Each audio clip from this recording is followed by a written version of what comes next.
In the Skanda Purana, it is said that those who are attached to ritualistic activities, the four orders of social life and the four orders of spiritual life, are considered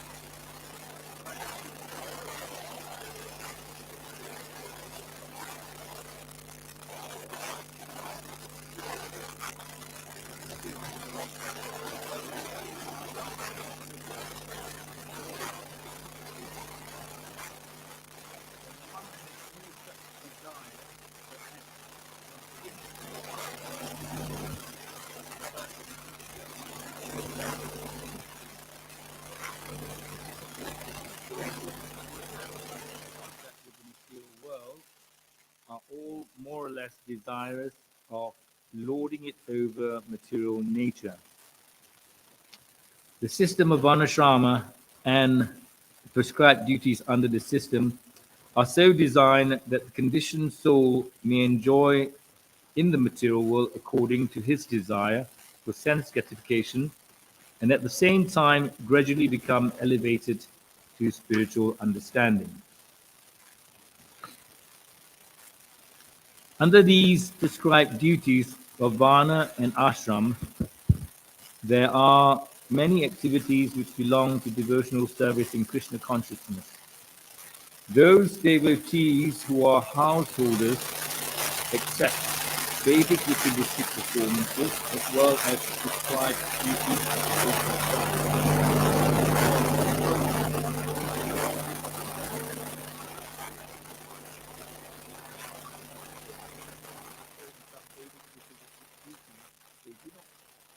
They do so to satisfy Krishna. As we have previously described, any activity aiming at satisfying the Supreme Personality of Godhead is considered devotional service.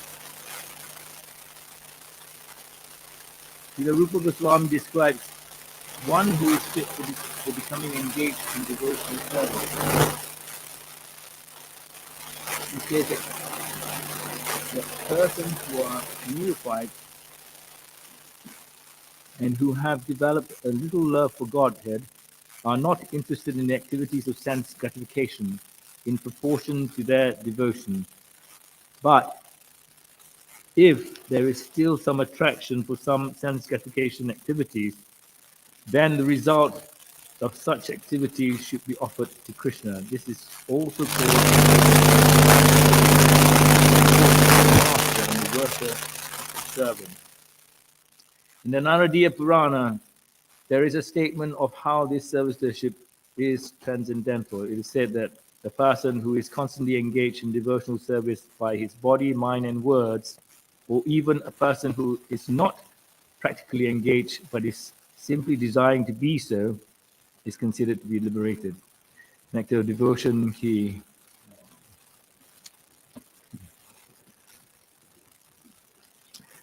Om Namo Bhagavate Vasudevaya. Om Namo Bhagavate Vasudevaya. Om Namo Bhagavate Vasudevaya. Naranam Namaskritya Naram Chaiva Narottamam Devim Saraswatim Vyasam Tattvaja Mudirayet. Okay, I got down 10 to 7, chapter 10, text 30 to 35. So I'll be reading the translations from 30 to 34, and then we'll go through 35 together.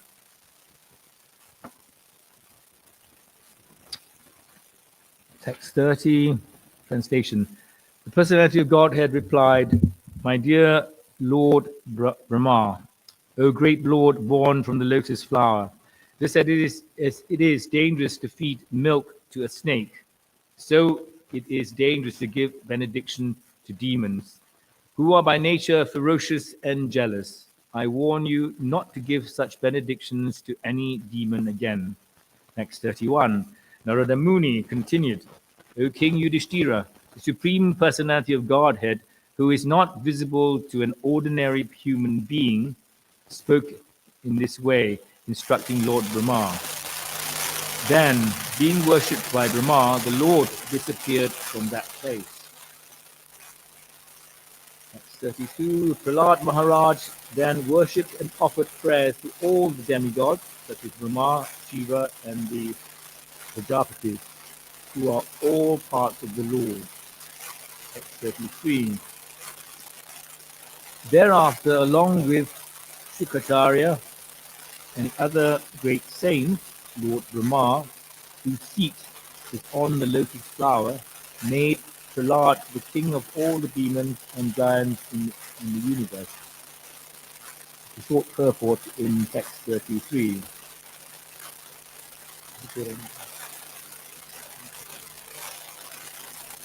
The purport says, by the grace of Lord Nrsimhadev, Prahlad Maharaj became a greater king than his father, Hiranyakashipu. Prahlad's inauguration was performed by Lord Rama in the presence of other saintly persons and demigods. Text 34. The King Yudhishthira, after all the demigods headed by Lord Rama were properly worshipped by Prahlad Maharaj, they offered Prahlad their utmost benedictions and then returned to their respective abodes. Okay, text 35. Evam cha pashado Vishnu putravam prapito ditehe Vidistitena harina vairava vinatau hatau Evam cha prasado Vishnu putravam prapito ditehe Vidistitena harina vairava vinatau hatau Evam cha prasado Vishnu putravam prapito ditehe Vidistitena harina vairava vinatau hatau. Anybody? Evam cha pasado Vishnu putravam prapito ite Vidistitena harina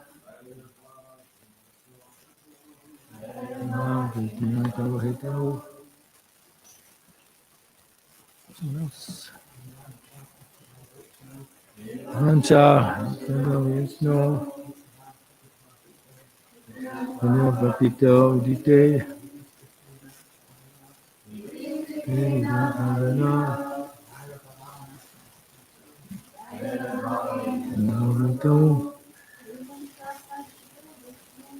Mancha Prasida Vishnu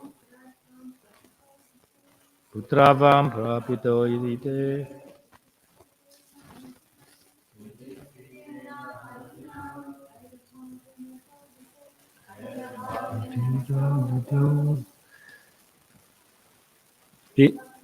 Yeah, go on. No, go on.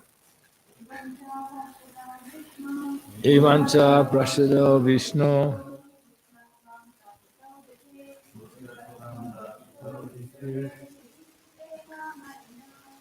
Dite Harina Vaibhava Vinata Hita Evam. In this way, Cha also Vashado, the two personal associates, Vishnu of Lord Vishnu, Putravam, becoming the sons, Rapito, having gotten. Ditehe, of Diti. Hridi, within the core of the heart. Stitena, being situated. Harina, by the Supreme Lord. Vairabhavena, by conceiving as an enemy. So, both of them, Hato, were killed. Translation and purport by His Divine Grace A.C. Bhaktivedanta Swami Srila Prabhupada. Thus, the two associates of Lord Vishnu, who had become Hiranyaksha and Hiranyakashipu, the sons of Diti, were both killed. By illusion, they had thought that the Supreme Lord, who is situated in everyone's heart, was their enemy. Purport. The discourse concerning Lord Nrsingadev and Prahlad Maharaj began when Maharaj Yudhishthira asked Narada how Shishupala had merged into the body of Krishna. Shishupala and Dantavakra were the same Hiranyaksha and Hiranyakashipu. Here, Narada Muni is relating how, in 3 different births, the associates of Lord Vishnu were killed by Lord Vishnu himself. First, they were the demons Hiranyaksha and Hiranyakashipu. Translation, O King Yudhishthira. Thus the two associates of Lord Vishnu had become Hiranyaksha and Hiranyakashipu. The sons of Diti were both killed. By illusion, they had thought that the Supreme Lord, who is situated in everyone's heart, was their enemy. Shri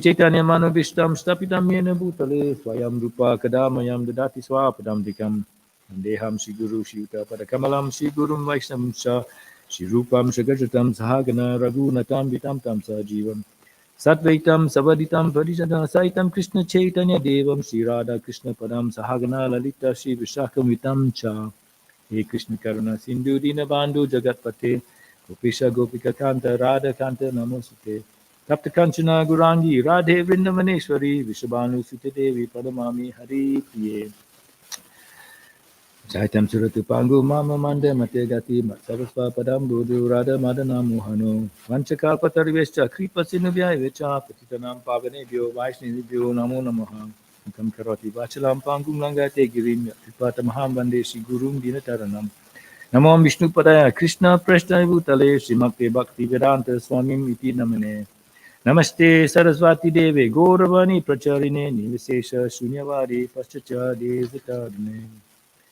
Jai Shri Krishna Chaitanya Prabhu Nityananda Shri Advaita Gadadhar Shivasadi Gaura Bhaktavinda Hare Krishna Krishna Krishna Hare Hare Hare Rama Rama Rama Hare Hare. Right, every cloud has a silver lining. The cloud in concern here is Hiranyakashipu, and the silver lining is Prahlad Maharaj. So the text 30 starts off with the Lord chastising Lord Brahma for giving Hiranyakashipu all that power that he possessed. So it was wealth, strength, fame, and the fact that he couldn't be killed indoors or outdoors, daytime or nighttime, by animal or man, to simplify it, that fact. Practically, Hiranyakashipu could have been said to be immortal as a result of the boon that he received from Lord Brahma. The problem with Hiranyakashipu was that he stepped out of line. He started first by not worshipping Lord Vishnu anymore, who is Krishna. and even went as far as to change the mantra. So it was not like Om Namo Bhagavate Vasudevaya. He had mantras going like Om Namo Hiranyakashipu Namaha. Now which which demonstrated what he thought of himself. He became so proud with his power. He thought himself to be God. Then he went. Krishna, could tolerate all that, being the kind father he was, letting us, do what we like as children. He could have taken all that and let Hiranyakashipu continue down his path of, self flattery, so to speak.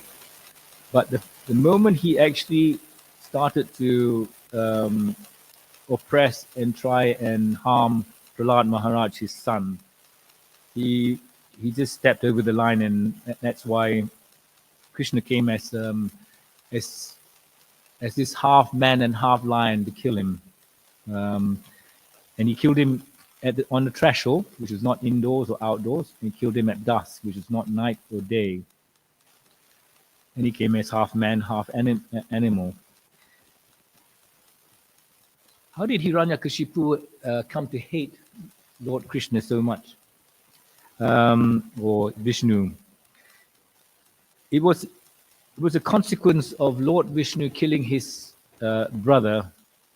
I believe Hiranyaksha was his twin, wasn't it? Yeah. So, which brought to mind when in 2001 when I was just a beginner in this in this Hare Krishna movement, Hiranyakashipu. I did something naughty. I started reading Canto 7 because that was the rule. Then you had to know the first 7 cantos. I thought if I knew the 7th canto first, I would know everything, but I didn't. I had to go back and start again. But when I read this thing about when I started Hiranyakashipu and his brother Hiranyaksha, I was thinking of all that wealth, power, and fame. It reminded me so much of that the Twin Towers in New York that came down, and how if everything can be destroyed and anything can be destroyed by God. Anyway, the coming back to Hiranyakashipu, he created his own mantras, so much so that even the Brahmins class were starting to chant his mantras. But that was still okay. But it's we get in this part where he starts to try and kill his own son. That was when he really pushed his luck too far. And we think our situation isn't so good today. We got so many problems in life, whether it's pollution, climate crisis, or COVID and other miseries that we suffer. It is thanks to Srila Prabhupada that our situation isn't as bad as we imagine. We don't chant distorted mantras, as far as I know, and we carry out all worshipping and praying according to Shastra or Scripture.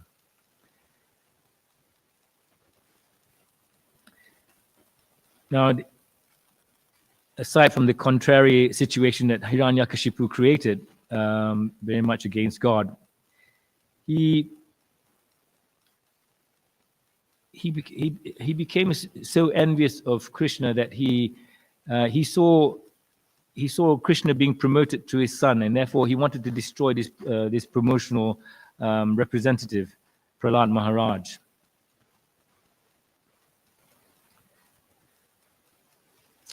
Now it is said that the Srimad Bhagavatam, this holy text, also known as the Bhagavata Purana, it's like the sun shining or breaking through the clouds of Kali Yuga, and that this story between Hiranyakashipu and history and Prahlad, his son, is an instruction. It's an instruction that you should never try to harm a devotee of the Lord. And that goes for even any offensive language or thought. The word we have in Sanskrit is aparada, okay, which means insulting or against. Radha, as in Radharani, aparada, so insulting Srimati Radharani, our spiritual mother.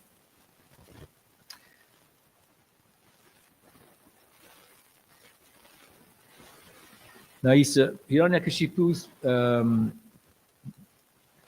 problem was his attachment to his body and his possessions. He was attached to his family, but his son really upset him with the preaching of about God. Not only to him, but also to his fellow demon classmates. But by the way, we should clear this up for any guests. Demons are not what you think we see in the Christian tradition. They don't come out some horror film. Demons are actually practically anyone that does not believe in God. Okay, we say asura. Asura is someone who believes in God, and asura who doesn't believe in God. Now the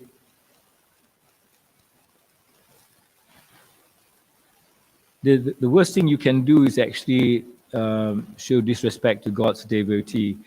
Why? Because by doing that, intentionally or non-intentionally, you are actually disrespecting God's divine plan He has for each and every one of us. And this goes to any spiritualist in any tradition. And that spiritualist actually really follows, to the letter, what he has been instructed in. So Hiranyakashipu is this person that practically got away literally with murder, and until he added Prahlad to his unholy equation, okay, and he really began to step on Krishna's feet. And Krishna, being very protective of his devotees, would do anything to ensure that no harm comes to his devotee.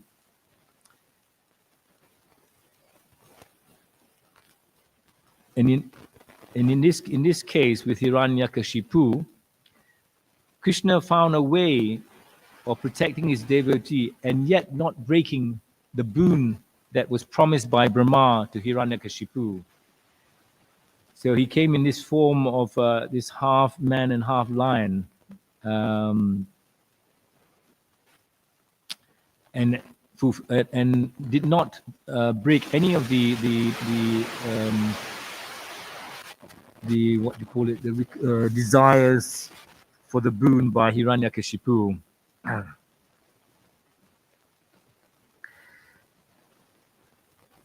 So it also shows that there's nobody cleverer than God. You can go back in time and look at his twin brother Hiranyaksha, who was probably the strongest and the most powerful demon that ever existed. Hiranyaksha was actually, by his name Hiran, he was into gold, and he actually also hurt a devotee of God, the Mother Earth. Okay. His desire for gold drove him to dig deep into the earth's crust for gold, and that destabilized the whole planet, so much so that it actually sank into the ocean of not the ocean as we know it, but the causal ocean. And to add insult to injury, how did Krishna kill Hiranyaksha? He came as a wild boar. Okay, a wild boar is just a hairy looking pig. Okay, with massive tusks. Now so and I think nearly all traditions, the pig is considered a very dirty animal. So in a way he showed to Hiranyakashipu's brother that he was no better than a pig, and killed him. I wanted to add that behind every silver lining, in this case Prahlad Maharaj, there is a bona fide guru. Prahlad had Narada Muni, very interesting person. Now he doesn't have a normal body, he has a spiritual body, which allows him to travel across the cosmos. Now it's interesting that his name Narada, Nara stands for human beings, Da stands for liberator. So he was a liberator of human beings. He liberates. He came to liberate people from darkness, etc., and attachments. But you must remember that liberation is actually not enough. For example, all of you who are participating in the Sankirtan, your whole objective is to try and distribute a book, some light and put light into people's dark lives. So by going to Perth or going to Aberdeen is not enough. That's just a part of the way. So this is being liberated is not enough. It's when you get involved in devotional service.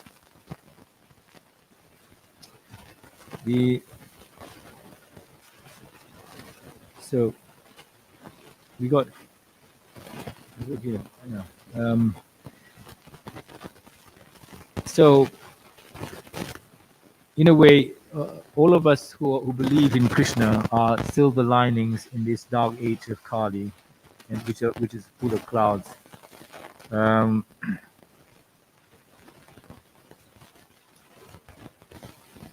think I should stop. It's 8 o'clock.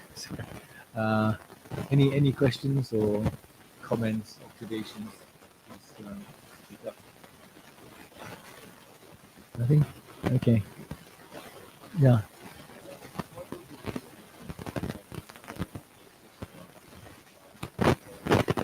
They're the same. One and the same. They don't believe in God. Then you can go into detail into agnostic and gnostics, because that's it.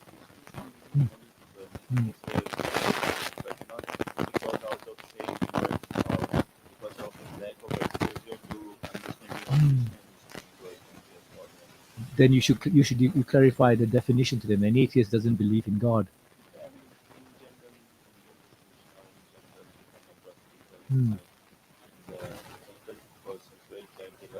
Yeah.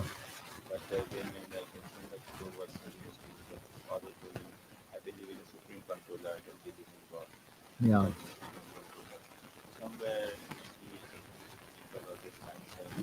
They believe in a supreme controller. Wow. Then who's the supreme controller? If he's not, if you believe in supreme control, you believe in something superior to yourself, and that you may not call him God, but you recognize there is a supreme controller. You believe in something. I got this when I was teaching in Italy. I was trying to preach to my students, and a lot of them, strangely for a very Roman Catholic country, used to tell me, I do not believe in God at all, and that's fine. I mean, you're either there or here. You can't. Some believe, but they think that they're not sure because there's no proof. And I always tell them that you may not believe in God, but God certainly believes in you. And that that just starts the conversation. So they know where you're coming from. And yet, all of them, believe it or not, were interested in the book that I used to bring to class, but I didn't show it.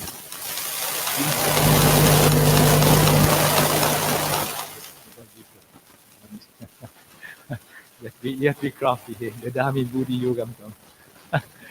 Krishna gives the intelligence how to distribute the things. And the other thing is that prasadam is very important also. Glorified. So I used to take them to Govinda's. I used to get a free lunch, and they used to get free liberation, I suppose. Okay, no other questions. Srimad Bhagavatam Ki. Srimad Bhagavatam Ki. All glory to the assembled devotees. Govinda Ram Prabhu Ki.